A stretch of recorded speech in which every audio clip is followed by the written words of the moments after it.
మొన్న వాళ్ళ శ్రీమతి భారీ మెజార్టీతో సర్పంచ్ గా ఉంది. అంటే ఆయన నేర్చారు బాన్స్వాడ నియోజకవర్గంలో సెకండ్ విలేజ్ రుద్రూరు పాపులేషన్ కానీ ఓటర్స్ కానీ అలాంటి దగ్గర భారీ మెజార్టీ తోటి మరి ఇక్కడ వారి శ్రీమతి గారిని గెలిపించడం జరిగింది. అయినా నీకు బుద్ధి లేదు, నీకు సిగ్గు లేదు. వారికి వ్యతిరేకంగా నువ్వు వచ్చి ఇక్కడ ప్రచారం చేసినావు. కానీ ఆయన నీకు కాంగ్రెస్ పార్టీలో ఉంటూ కాంగ్రెస్ పార్టీలో ఉన్న కొంతమంది కౌన్సిలర్ కొరకు వారి అభ్యర్థుల కొరకు వారు వచ్చి కాంగ్రెస్ పార్టీకి ఓట్లు వేయమని చెప్పడం జరిగింది. అలాంటి వ్యక్తి మీద నువ్వు దాడి చేయడానికి నీకు సిగ్గు శరం లేదా అని నేను అడుగుతా ఉన్నా.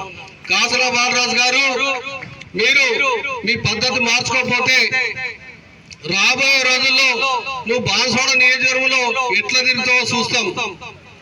మరి మేము కూడా ఆ విధంగా వస్తే నీ పరిస్థితి ఏందో ఒకసారి ఆలోచించుకోమని నేను సభ ద్వారా తెలియజేస్తా ఉన్నా. నేను ఒక అప్పీల్ కూడా చేస్తా ఉన్నా.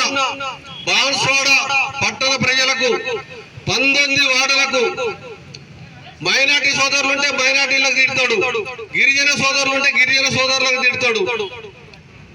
అదేవిధంగా ఇప్పుడు మున్నూరు కాపు సోదరుడు, మున్నూరు కాపు ముద్దు బిడ్డ చంద్రశేఖర్ గారు, వారిని కూడా అసభ్య పదజాలంతో వారు మాట్లాడటం. ఒకటే ఓటు అనే ఆయుధం ఉంది, రేపు ఎన్నికలకు పోతా ఉన్నాం.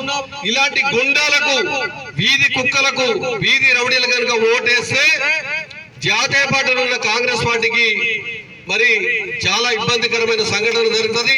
కాబట్టి దయచేసి ఓటర్ మహాశయులు బాన్స్వాడలో 5వ వార్డుపై పోటీ చేస్తున్న వీళ్ళ శ్రీమతిని ఓడగొట్టి ఆయన అహంకారాన్ని దించవలసిగా కోరుతా ఉన్నాం. మరి బాన్స్వాడ ఎమ్మెల్యే గారు, అయ్యా